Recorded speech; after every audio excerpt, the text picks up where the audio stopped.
Good Shabbos and good morning. I'm Rabbi Ed Feinstein. This is Valley Beth Shalom live and online, and we're talking this morning with Rabbi Mark Gelman, and this is Shabbos morning Torah study, and I'm really glad that you're with us this morning. I hope that you're taking very, very good care during these days of crisis. This morning, we're going to move from a very engaging and powerful Torah portion to one which asks some interesting questions. The Torah portion last week, Vayera, was a Torah portion which contains two of the most profound moments of the covenant. First is the bargaining over Sodom and Gomorrah, where Abraham and God share a moral language. And Abraham says, "Shall the judge of all the earth not do justice?" That is, God himself, as it were, is bound by the canons of justice that God has demanded of human beings. And the idea that God engages a human being as a partner and feels accountable to that partner is a radical idea of religious life, a radical religious universe that the covenant puts us into. And then as we turn the page to the end of the Parsha, we come to a story which is almost exactly contrary. The story of Akedat Yitzchak, the binding, the sacrifice of Isaac, where an opaque God offers an opaque commandment to take your son, your only one, the one you love, take Isaac up to the mountain and offer him there, kill him there. And we discussed last week, we argued last week about the meaning and the significance of this story and what the story exactly means and the religious universe that is painted by that story. Now, from those two peak moments, Abraham's argument over Sodom and Gomorrah and the moment of the Akedah on the mountain, we come down the mountain now to a Torah portion which begins with the death of the matriarch Sarah. And the Parsha is called Chayei Sarah because it begins with the summing of the life of Sarah, who was 127 years old. And then the burial of Sarah, the purchase of a burial place in Machpelah, the cave, the double cave of Machpelah, where the patriarchs and matriarchs will be buried. And then from the burial of Sarah, we move to the arrangement of a marriage for Isaac. The servant is sent back to Mesopotamia with very strict instructions, and through his prayer and his loyalty to his master, to find that singular young woman who is going to be the next matriarch of the Jewish people, of the Israelite people. So we go from these profound moments of covenantal history to two very private moments, from the macro to the micro, to two very private moments of the life of this family, the burial of the matriarch and the marriage of the next son, the marriage of the heir. And the question that Rabbi Gelman and I will be discussing this morning is the question of what those moments mean. I think the Torah is asking us, first of all, to take a breath after that remarkable covenantal story, to take a breath, but also to reflect upon the power of these moments to shape us as human beings. And this morning, I'm going to call upon Rabbi Gelman and share my own experiences with these moments, because we rabbis, we're called upon by families, called upon by our community to step into the lives of families at these very moments, at moments of death, at moments of separation, of tragedy, and of moments of the rebirth of life through marriage. And to be the Misader Kiddushin, in the case of the marriage, Misader Kiddushin, which literally means the organizer of holiness, but the one who recites the words and says the rites and carries through the ceremony of uniting two individuals into one. And on the other hand, Misader Avelut, the one who is there to protect the mourners and to carry forward the rites of death and burial.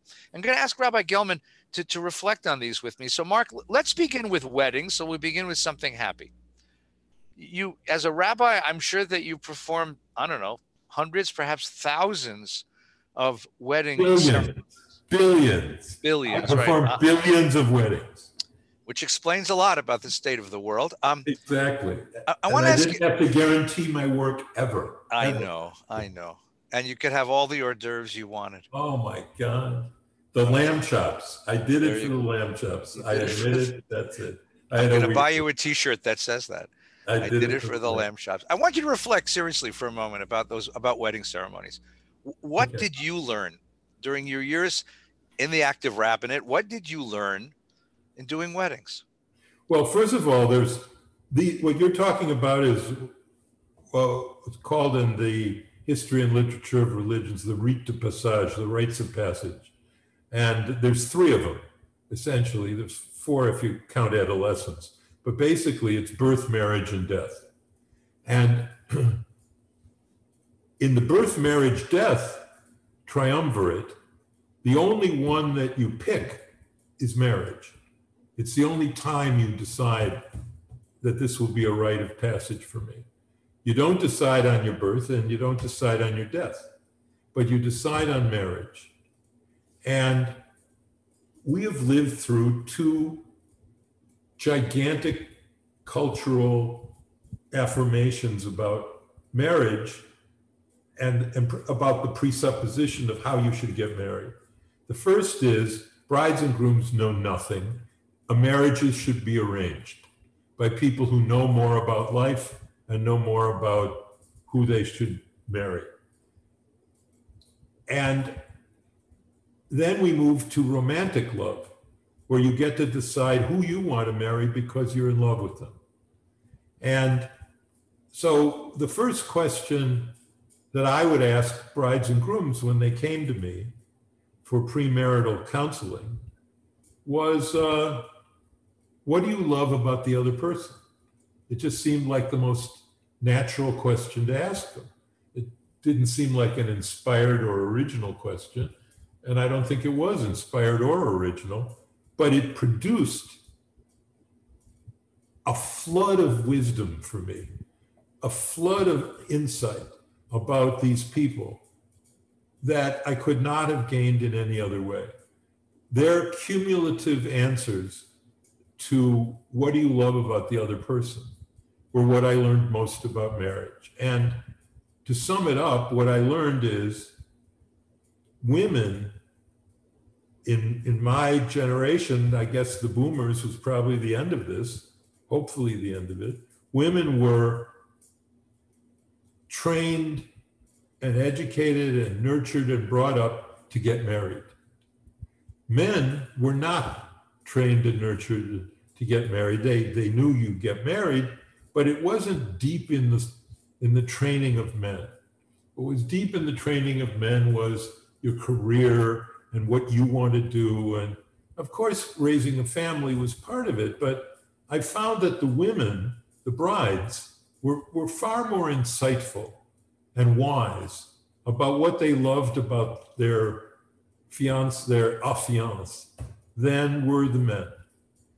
The men were, I won't say they were dopes, but they were, or clueless, but they were on the edge of dopiness and on the edge of cluelessness, because I would ask them and they would mainly come up with these ridiculous answers that were totally self-centered. Answers like, oh, she lets me have the remote. She lets me be me. All of these self-aggrandizing answers, which mean, yeah, I love her because she doesn't change me at all. And it's nice to have her around. I said, I feel the same way about my dog, but it's a different thing when you're marrying a person. And, I said, no, what qualities does she have? Not what she does for you, but what does she have? What qualities that you love? And they were mostly stumped. And that's what I learned about marriages. And, the women would say, the brides would say, well, he's supportive, he's loving, he's funny, he's good, he's kind, he protects me, all these good things. And in all my marriages, one couple stands out. And if you would indulge me, I'll tell you the story. The bride and the groom are sitting before me, and I say, I'll invent names, but I say, so Kathy, what do you love about Ben? That wasn't their names. So what do you love about Ben?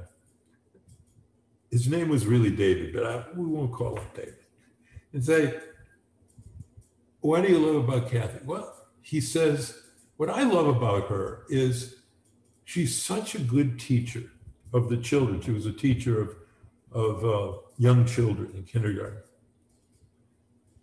She's always preparing her lessons. She's always preparing interesting things for the kids to learn. And one night, I thought, I love her, and maybe we'd have an intimate moment. And she gets undressed and she's sitting on the bed naked, preparing her lesson. And I said, hey, what's going on here? And she says, well, okay, wait just a minute. I gotta go to the bathroom. She gets up and she goes to the bathroom, and she had the little gold stars stuck on her tushy. And he said, I love the fact that I was marrying a teacher who had little gold stars stuck on her tushy. That's how much she cared about the kids. And I'm laughing and laughing, and she's turning red from him telling the story. And I say, so Kathy, what do you love about Ben?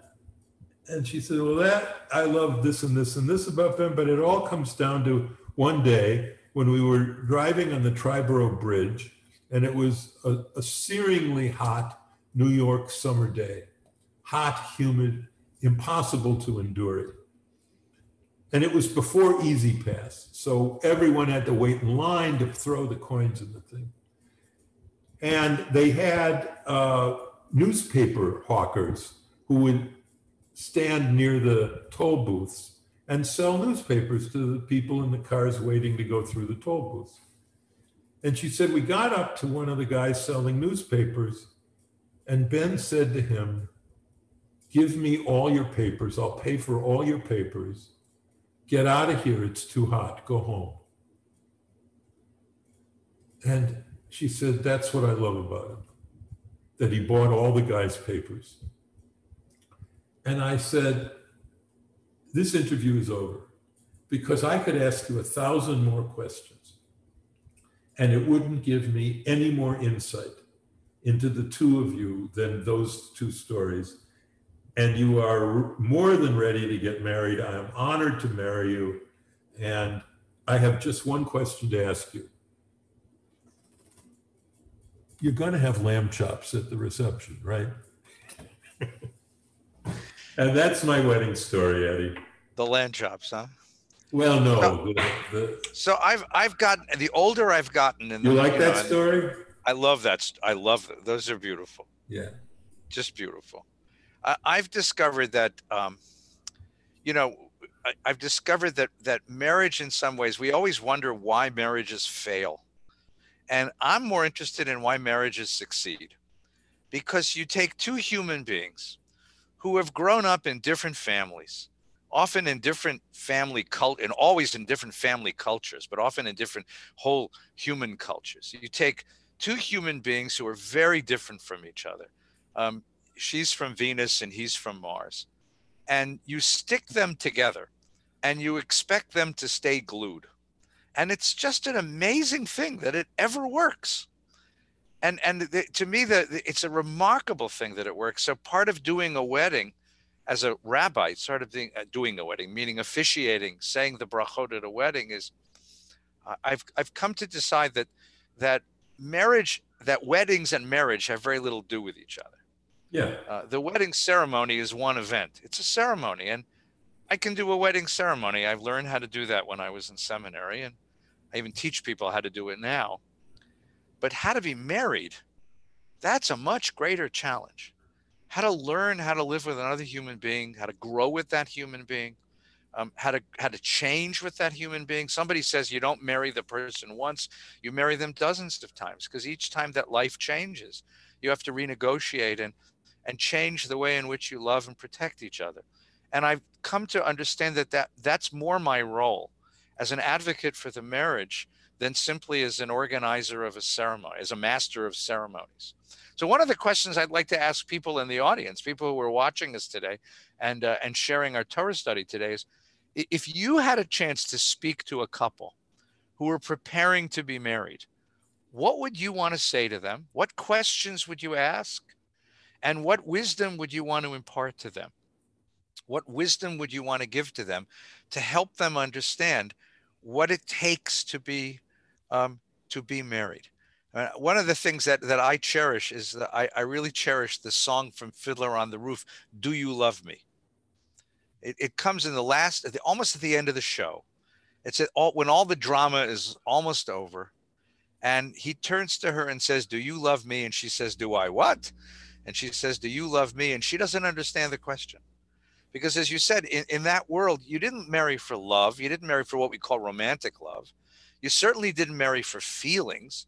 What love meant was a loyalty to one another that was built on a deep sense of responsibility to community, to God, and to the future. So she says, listen, I've done what I'm supposed to do. For 25 years, I've milked the cow and given you meals and given you children. Why are you asking me if I love you? And then they go through the story of their relationship. The first time I met you was on our wedding day. I was scared. I was nervous. So was I. But my father and my mother said we learned to love each other. And that's a very revealing idea, that you learn to love the other person, that the love you start with, that the love you show up with under the chuppah isn't the love that will keep you glued together over the years and years of marriage, but you learn to love each other. You learn to live with each other. You learn to understand each other, to listen to each other. And then he turns to her and again says, "Do you love me?" And she says, "I've done everything." If that's not love, what is? And then there's this very sweet moment at the end of the song where they both sing together. "Do you love me?" And she says, "I suppose I do." And he says, "I suppose I love you too. After 25 years, it's nice to know." Do we learn to love each other? And that's one of the great questions. And how can I, as a rabbi, as launching a couple into their married life, help them understand that the passionate romance, the poetry and flowers of the wedding is only the beginning, but they have to learn to love each other over the course of their lives. I have a slightly different experience than you, probably because I'm a whole lot younger than you are.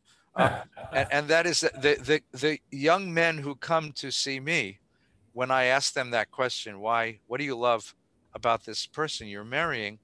And he says, she makes me a better person. That's a great answer. And they'll describe, that she finds things in me that I didn't know that I had. And I try to talk to them about marriage is the greatest teacher. If you survive it, it's the greatest teacher, because you're going to discover layers of patience, layers of understanding, layers of yourself, layers of loyalty that you didn't know you had. And it's one of the very few ways in life to really discover those parts of yourself. And one of the speeches that I've made under chuppah is that none of us can see our own face unaided. You see yourself as reflected in the eyes of the other. And so marriage is not just an experience of getting to know the other. It's really a profound experience of self-discovery.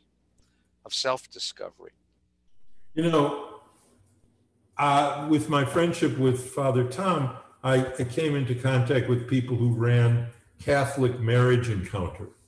And I think it's one of the best things the church invented, which was basically to have happily married couples do counseling sessions with lots of young married couples and share with them, what were their secrets of how their marriage lasted so many years. And I think we in the synagogue life, we never really did Marriage Encounter because it seemed like a Christian copyright. But I think we could have done more and should have done more after the wedding to bring people back to and not just to have them learn from the rabbi, not even the rabbi. The rabbi is the least important one they can learn from, but to learn from couples who have been married for so many years and have a consciousness about what it took to do that and to share that with them. I think we need to do more of that, Ed. I think that's very wise. And I think it also demands a certain patience on behalf of the couple, to really understand that, like everything else that's important in life, this takes preparation. They spend so much time preparing for a wedding. buying the dress, picking the colors, the flowers, the band, the photographer, the whole schmear, and so little time thinking about what it's going to be like to be married. And what's amazing, of course, is that most couples today are living together. So the adventure of learning, the other person's sort of idiosyncrasies and sexual adventure is not what's novel in their marriage. What's novel is the commitment going long term, the commitment to learn from each other and gain from each other, and learn how to develop each other and develop their relationship. I want to ask you this question because I'm deeply conflicted about it. Obviously, we live in a time when the norm is for couples to live together for sometimes many years, and then if they want to have children, they may get married before that. But I wanted to know your opinion, Ed, about whether you think living together on balance is a good thing or a bad thing to prepare for a long marriage. I'm not going to evade the question, but I think it's a moot question because, first of all, no one comes to ask me if they should live together or not. No, this is a reflective question. No, it's exactly right. And you live in a moment when sexual intimacy and personal intimacy have been separated to that extent. What's amazing to me, though, Mark, is exactly that couples live together and they still want to get married. They still want to get married, and that marriage is important to them. Even I'm experiencing this during this COVID thing, and a very powerful thing. I've had couples who had to cancel 2 weddings. They were scheduled to get married in the spring, and then COVID came, so they postponed the wedding to the fall, and then it had to get postponed again. And now they're calling and telling me, look, enough is enough. We'd like to get married in the backyard with 12 friends. Would you come and do it? And I've done several of those weddings. There is and they're living together because they're closeted together. They're quarantined together, as it were. It's amazing to me that despite the fact that people are living together, and despite the fact that sexuality is what it is in our culture, there is still a sensibility that marital intimacy is something holy and precious and important to them. Having the bracha, having the ceremony, having the community celebrate them, making the commitment with a ring forever is still very important to them. I agree with that, but my question is, does living together for several years help prepare you for that? And my sense of it, because I am much older than you, is that it doesn't. And that on balance, it's not something we're going to change. It's not something we can alter. But I don't think living together prepares you for marriage in a healthy way. And the reason is the covenant. It's that when you're just living together, you can always just split. But when you're married, you have to dig down into the ground and you have to work it out, because divorce is much more difficult and expensive than just splitting when you're just living together. So I think that without that commitment, right, that's my view. I would only dispute this. Couples who do live together, and sometimes for a long time, splitting isn't just splitting. It's very emotionally painful. Yeah. It's very emotional, with or without the ring. It's emotionally painful. I don't think that living together, quote unquote, prepares you for marriage, except for 2 things. One, you learn some of your partner's strange idiosyncrasies, right? My wife takes up 3/4 of the bathroom shelf space. So I learned that about her, right? And she learned that I eat ice cream out of the freezer with a spoon, right? And she had to get used to that to marry me. And then how else will you be? That's absolutely the right way to eat ice cream. And then the other thing you learn is that you begin a sexual life together, and so you begin to discover whether you're not compatible, but whether that's something that's satisfying. And if it's not, it's something that if you're courageous, you'll go and work on. But it doesn't prepare you, because marriage is this amazing thing. The commitment of marriage, as you well know, isn't that I'm going to love you now. Of course, I'm going to love you now. You're adorable. You're cute. You're fun. You have gold stars on your tush. The question is, will you still need me, and will you still feed me when I'm 64? Will you love me 40 years from now? Will you love me when I don't look like this? Will you love me when our lives have gone through difficult moments? Would you love me when I'm a different person? The amazing commitment of marriage is that we grow together, that as we Right. And that's why when I together, ask people who have finally come to me to be married after many years of living together, and I follow up with them, and I say, well, is it the same? You, after all, you're going back to the same house. You've been in the same house for some of them 5, 6, 7, 8 years, and is it the same? And they say, no, it isn't. It's better. Or some say it's worse, but most of them say it's better, and all of them say it's different. And there's no way it should be different because there's no change in your actual life. It's like what you have to talk to bar mitzvah boys and bat mitzvah girls about. What does it mean to be an adult when you go back to your same room, you don't have a job, you don't pay rent, so what does it mean? So I really do believe that one of the single cultural catastrophes of our age is the destruction of marriage. That means late marriage, it means high rates of divorce. It just means that kind of commitment. Now, we all know the stories of people who are in abusive relationships in marriages, and they should have gotten out years before, but they were dedicated. But I know 100 examples to every one of those where people worked it out.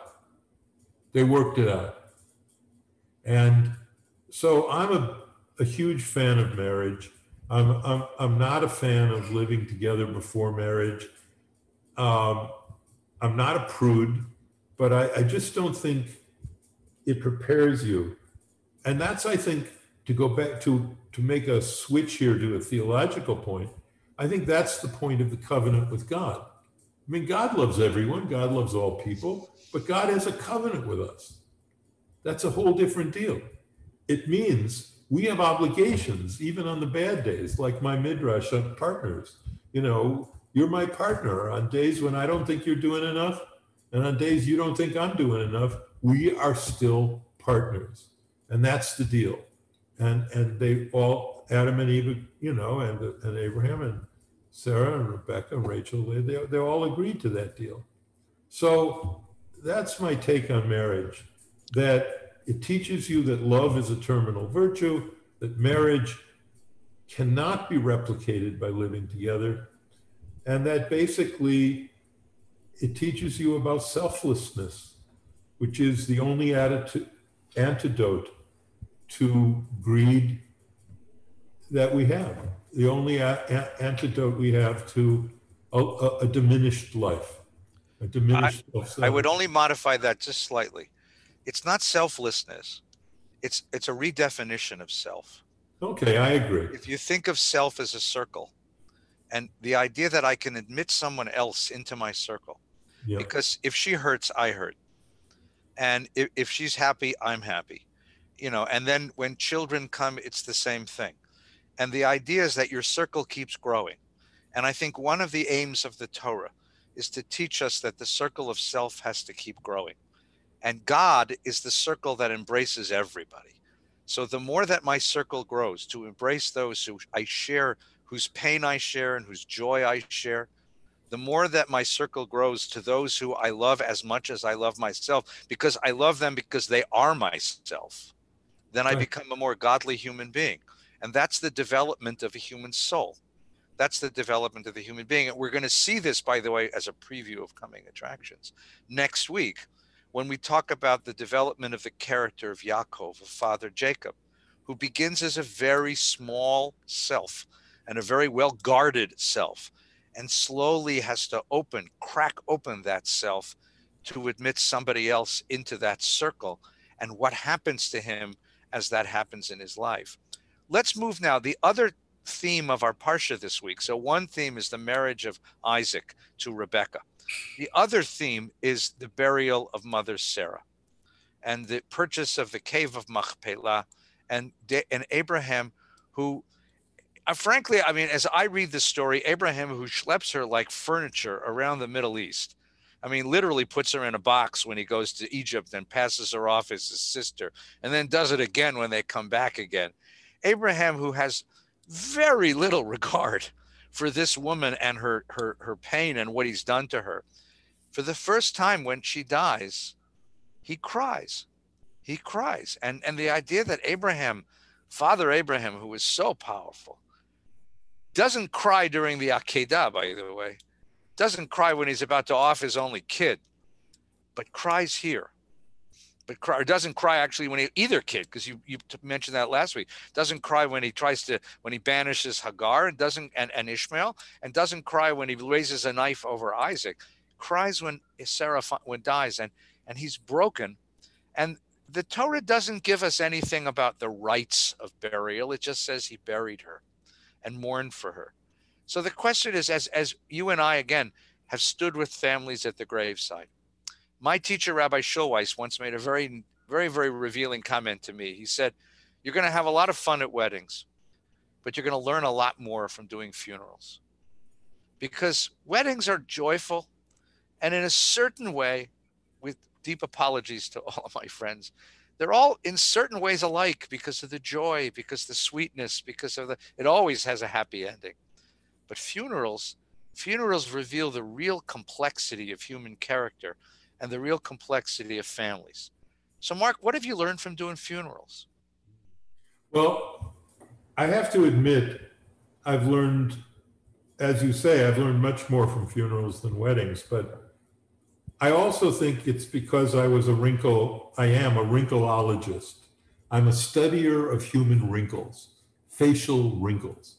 And that's what I've learned at funerals. When I have the opportunity to be with a dying person and I'm able to talk to them and get to know them before they die, and even if I don't and I see the casket, them in the casket, I can see their face. I look at their face and I look at their wrinkles. And if their face has been creased with frown wrinkles above your nose and between your eyebrows, the wrinkles that are formed when you're frowning, it's all I need to know about that person. I know they didn't live a happy life.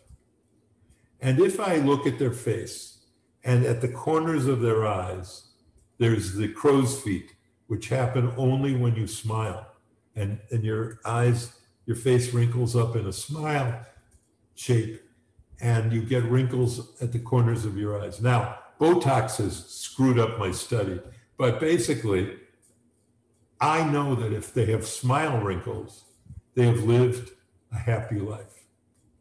That's the first thing I've learned, is the wrinkles that you commit your face to showing. In other words, of all the years of your life, every day you commit the muscles in your face to smiling or frowning. You can't help it. And so if you've mostly committed your face to frowning, it's because you weren't happy. And then the question is, why wasn't the person happy? And the second thing that I've learned from funerals is that nobody can give a eulogy. Basically, I've heard the worst eulogies you can possibly imagine. And the reason is nobody understands that. And when I mentor young rabbis, I try to explain this to them, that the eulogy isn't your opportunity to talk about yourself. The eulogy, and this seems so elemental, but I think my generation, the boomer rabbis, began a very bad, it was one of our many bad ideas. But one of our worst ideas was, the old days, you had a funeral, the rabbi gave the eulogy, and that was it. Then we decided, my generation decided on this ridiculously bad idea to have everyone from the family who wanted to speak give their own eulogy. Now, it sounds like a great idea because, particularly in the case of funerals where you didn't know the person that well, it helps. But even when you did know the person, they provide the most intimate view of the person possible. Well, that's not what happened. What happened is people would get up and they talk about themselves and what they, what they did when the person would do. It was all self-referential. And that's not what eulogies are about. So what I learned from eulogies and family eulogies is that no matter how well mothers and fathers prepare their children for life and for life after their death, there's so much jealousy, so much feeling of they loved my brother more than me, they loved my sister more than me, and it just comes flowing out. It just comes flowing out at funerals, and all of that old stuff just is so toxic. And I know in many funerals, this is the death of a family. I can see it, I know it, and it turns out to be true. And in other funerals, where there's strong, loving families, each person who gets up to speak says, Mom and Dad would want us to stay together, and I want you to know I'm calling you every week, like I do, and whatever you need, you getting it from me if I can possibly do it for you. And I love you all, and we love Mom and Dad, and we love each other, and that's the best way to honor them. And when I hear that, I go home and I tell Betty, I had the best funeral you can imagine today. So that's what I've learned, Eddie. That's wonderful. So I actually, believe it or not, enjoy listening to people's reflections about somebody's life. I've also had difficult moments doing that, but I actually find that very powerful because I think it does, in some sense, help us understand who this person was to a circle of friends and family. And that matters a lot to me. What impresses me here in this Torah portion particularly is people have, this Abraham is the 20th generation of humanity, from Adam to Noah's 10 generations, from Noah to Abraham's 10 generations. But this is the first, and so there have been 20 generations of people who've died, but this is the first time that the Torah tells us about anybody's burial. And we know from archaeology that burial rites are very old. I think, if I'm not mistaken, one of the oldest archaeological sites of early humans is something like 30,000 years old. And it's a burial site. And we found ritual objects there, decorations, jewelry. So we know that there was a ceremony of some sort of reflection. It wasn't just that the person was dumped into a pit, that there was some sort of a reflection, a ritual, an understanding that something more is at work here than simply the cessation of life, but that the human being is more important than that and deserves something different than an animal falling into a pit or a trap. So here you have burial. And it's such an interesting, as Mark says so wonderfully, it's such an interesting moment to meet families. In some ways, it's very fraught. Sometimes I know the family, and sometimes I don't know the family. And to step into their lives is a remarkable moment, and to be present and to listen. So the first time I ever did a funeral, Mark, I was 27 years old. I was a brand new rabbi. I was in Dallas, Texas. The senior rabbi had gone on vacation, which he deserved. And the patriarch of a very prominent family in my community died.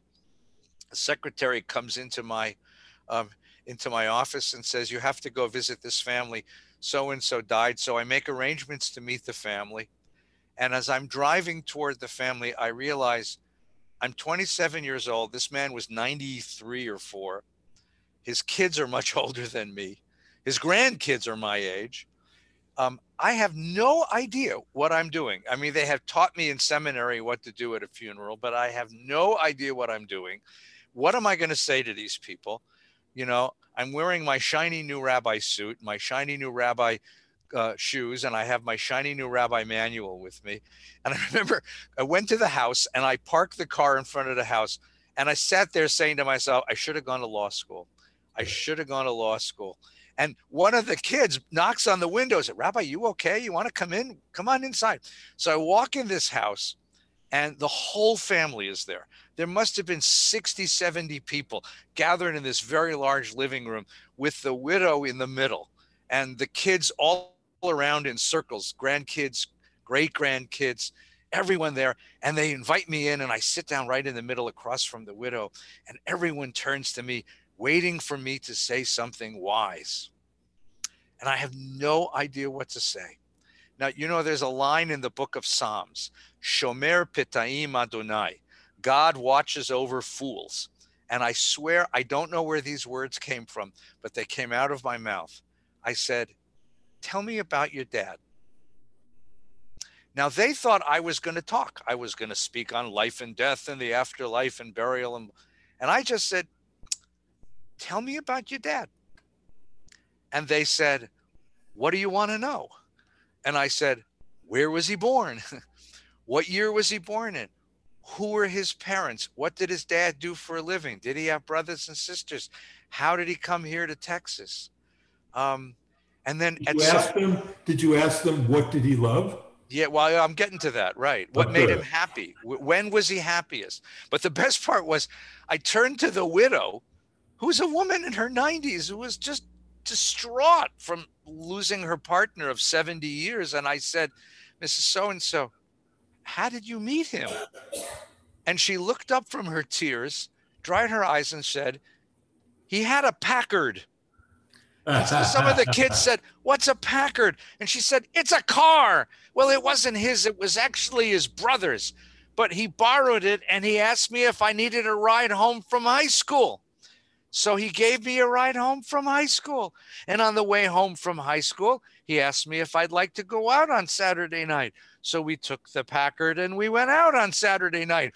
And then the oldest son said, and then what happened, Mom? And she looked at him and said, you were born 9 months later.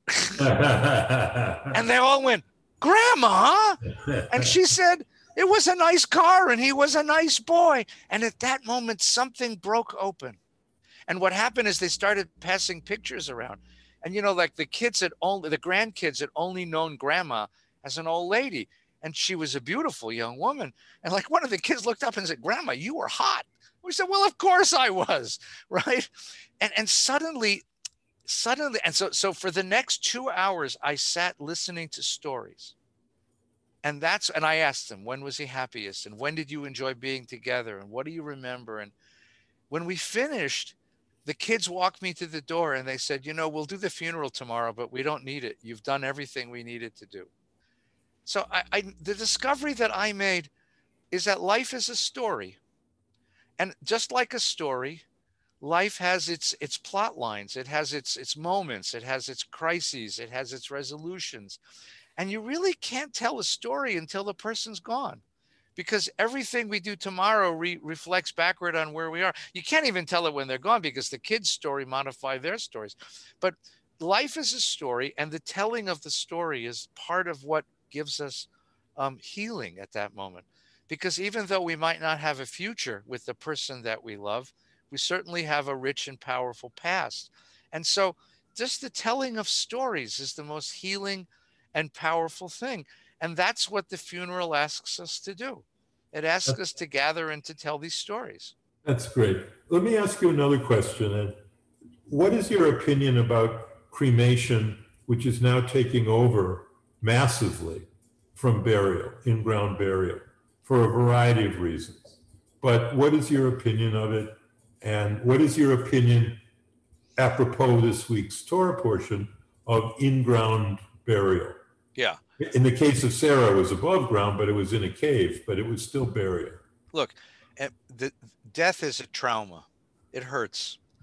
Even if the person, and you know, you and I have been at funeral, at deaths, accompanying people to death when it was the right thing at the right time and it brought relief to the person and to the family, but it's still a trauma. It's a deep separation. It's a loss and it's felt.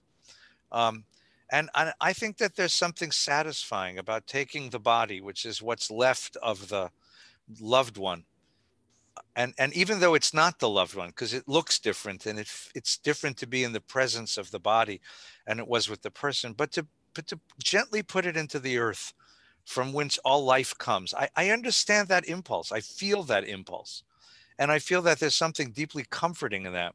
And that cremation in some ways is an act of violence against the body, which is what's left of us of the person. So I understand the halacha, of course, is against it. It prohibits it because the body is a gift from God, and you're supposed to give it back when you're done with it, right? And you give it back according to these instructions by putting it deep into the earth. But it's more than just that. It's a violation of the person that I love. And then the last reason is, and I hate to say this because it's brutal, and I apologize for the brutality of this statement, but enough Jews were cremated in the last century. We deserve burial in the ground if we can achieve it. We did our part. Millions and millions of Jews went through the smokestacks of Treblinka and Auschwitz. We did our part for the ecology, for the environment. Let's bury in the ground as a sign of respect and love to the ones that we bury. That's my statement.